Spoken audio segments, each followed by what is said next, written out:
Well, before I get into 205 Live, I want to say this. To your point, what the fans did not see, the Cruiserweight title match is on the WWE main card every Raw live event. So Friday, Saturday, Sunday, Monday. Then that guy who's the Cruiserweight champion has to go on to SmackDown on Tuesday. So the hardest schedule in pro wrestling is the Cruiserweight champion. At the time, nobody else had to travel as much or wrestle as much or got as much TV time, per se. I just want to put it out there that what you did not see on TV, bro, for that year, bro, Neville and Rich Swann had a match on live events that stole the show every night. Every night. So, granted, what I did was I had some big shoes to fill, but luckily I brought my own pair of shoes, and I didn't have to fill those. I was able to dance in the pair I wear with some of the best wrestlers in the world in the 205 Live division, and it was what they needed. I was the perfect nemesis. Neville and I were best friends driving around the world together. Nobody knew that he just worked the hardest schedule in the world for about a year and a half, 2 years, carried 205 Live. The guy was tired, and he didn't want to do it anymore. And it was literally a discussion between me and him in the car where we pitched to work with each other. And I take the title off of him under the premise that he no longer, because of a clause in like the contract, he can't have a rematch. So he doesn't have to lose to me twice. What happens to him is he goes on to Raw, SmackDown, and wrestles, because, I mean, he put the work in with 205 Live. He really put it on the map and put matches that were just unbelievable together, especially with Swann on the road those last like 4 or 5 months. They were tearing it up on live events, bro. It was awesome. I loved watching it. The plan was for Neville to go to Raw or SmackDown, and I think once I don't know, you'd have to talk to him, but I think like once they basically said, no, we're going to keep you in 205 Live, I think he said, all right, well, I'm done here. And I don't remember how it played out. I don't know. I got busy. I know once he left, I got real busy. But he was my best friend, and I was talking to him while he was gone those first few weeks, really. The writing staff and the people just didn't know that he wasn't coming back, and I knew. It's like I showed up to a live event in Dallas, Texas, knowing that Neville wasn't going to be there, and they didn't know it. And when I got there, I was like, who am I wrestling? They're like, Neville. I was like, oh, yeah, he's not coming. They're like, wait, what? I was like, he didn't catch his flight. I don't know what happened, but he didn't catch the flight. So maybe he missed his flight. Next thing you know, like within minutes, they got Mustafa Ali on a flight to Dallas to wrestle me. He shows up, and the crowd never saw him before. And now I have this Cruiserweight title, and I'm wrestling Mustafa Ali for the first time. And it's a show that has Brock Lesnar on it at the same arena I debuted at in Dallas. It's got like 25,000 people, 30,000 people, live event. And I'm wrestling Mustafa Ali for the first time. And the world doesn't know who he is. So I went out there on the mic. I remember I said his name like 10 times. And then I started to chant like, Ali Boombaye, Ali Boombaye. But like just spoon feeding it to the people. And they came with his I had a match with Ali where I didn't hit a single offensive move in the match. I threw a kick to start it. He caught it. He like spun me around, put me in a headlock, and we got into a high spot. And he just flew. I mean, he's incredible. So he's flying and doing his and I'm just Ric Flair, but in the Cruiserweight division, just reeling, head on fire. I don't want to wrestle this guy. What am I doing? And I think I just like pulled his foot or something when he went to the top rope, and he ate it to the outside. And I worked a 10 count. And when he came back in the ring, I just threw him out the other side. So I never hit a move in the match. And then I think I beat him with like a schoolboy, feet on the ropes, got out of town, And I remember I came through the curtain, and Finn Balor pulled me aside, and he was like, so what you did there, mate? I was like, what's that? He's like, you didn't hit a single offensive move in the whole match. And I was like, you get it. And he's like, good job, mate. I was like, so I played the role. I didn't care if people think that I can or can't wrestle. I never will. You don't get in the ring with Mustafa Ali or John Cena or AJ Styles or any of these people for that matter if you can't go. You don't get put through the Harvard of pro wrestling and graduate, and the world tells you can't wrestle. Buddy, what me and you do are two different things. Did you happen to be here in Scotland when 205 Live was here? Was that the loudest that arena was all weekend? Yeah. The hottest ticket at the time when we were here, for a reason, due to booking, you had all the UK wrestlers on 205 Live when I came here with the Cruiserweight title. And I had all the heat in the world at the time. I mean, the arena was more loud for 205 Live than when I was on Raw. And I was on Raw with the Cruiserweight title. I wrestled Pete Dunne, and I lost to Pete Dunne, who was the UK champion. And then the next day I wrestled, and the crowd was so insane from start to finish for that 205 Live. It was like that was the show they came for, to see all you English folk, because it wasn't even like it was. I was featured on the show. I had one match and a promo and some other, but there was other matches where it was just like a UK guy versus a UK guy, which you probably never get. It's like we're at WWE, and we're coming to you, and we're letting your guys rock our show, and it was awesome. That was an awesome 205 Live. So when I left the company, 205 Live was beating NXT in the ratings. I mean, if that doesn't say it, I don't know what does. I don't need to brag about what we achieved, because I do mean we. It wasn't me alone in there.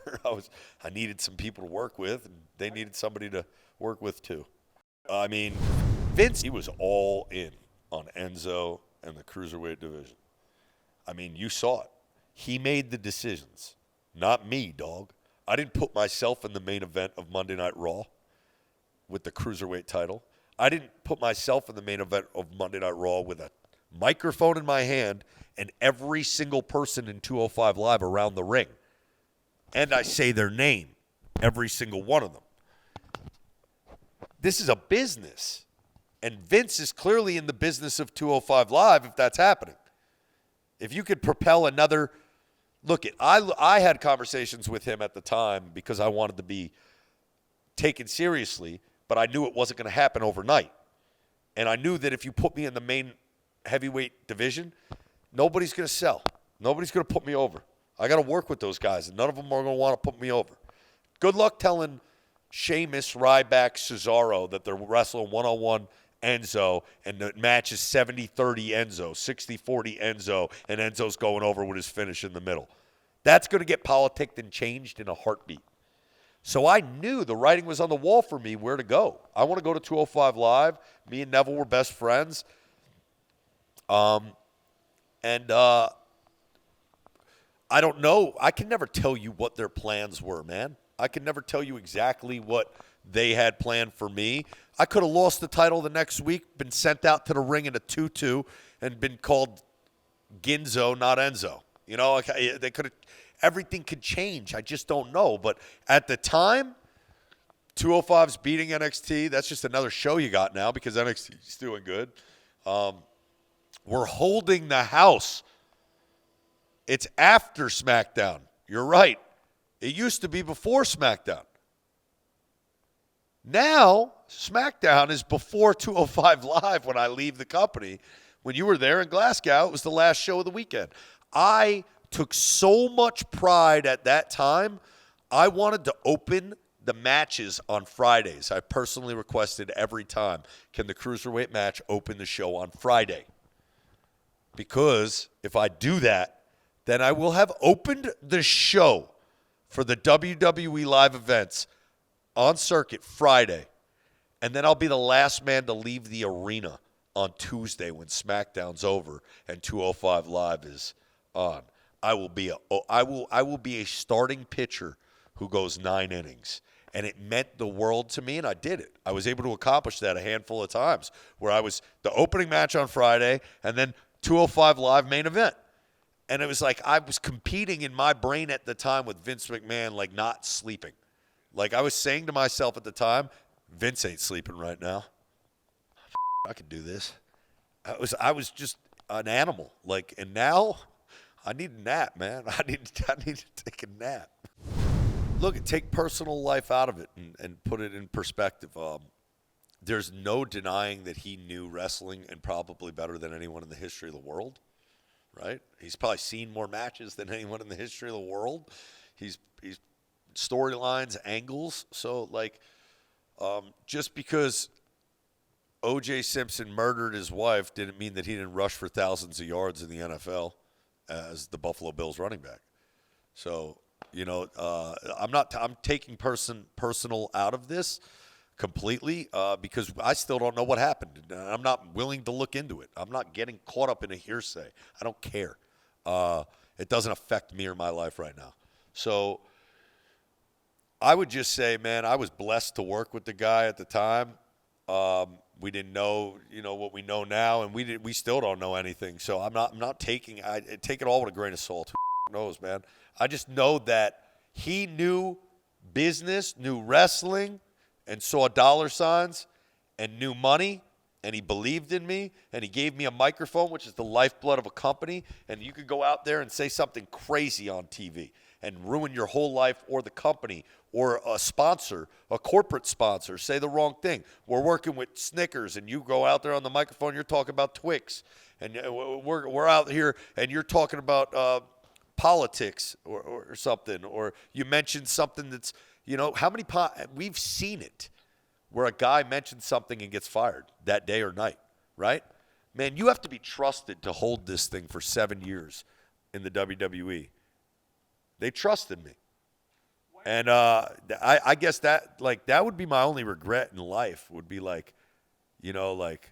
did I lose their trust or something? I don't think I did. I had their trust, which is amazing because they give you the microphone every night. They have to know that the lifeblood of the company is right in your hands, that you can go off the rails and say something and there's no delay. There's like a few second delay, but you could really screw the company over on live TV. So I think that's a testament that Vince trusted me with the microphone. And we were printing money. I mean, you're the number one merchandise sellers in the company as rookies. There's a very simple reason why he liked us. Why did he like the New Day? They made money, right? He likes money. So if you made the company money and he could trust you, the combination of two things, he liked you. So I think he trusted me, even though he thought I was insane probably, and probably thought I was crazy. I think when it came to Hunter, I was more or less the kid he found on the back of a moving truck, gave an opportunity to, and he always in his brain, in his mind, maybe he thought it would be out there on the microphone one day. But I think Hunter in his brain and in his mind always knew that I was going to go out in a ball of flames. And that's what he was afraid of. Decision making. Just, are you hanging out with the right people? Because you want to be the best at this thing that we're doing here, and you have the opportunity of a lifetime to do it, and the people that you're with, they don't even do this thing.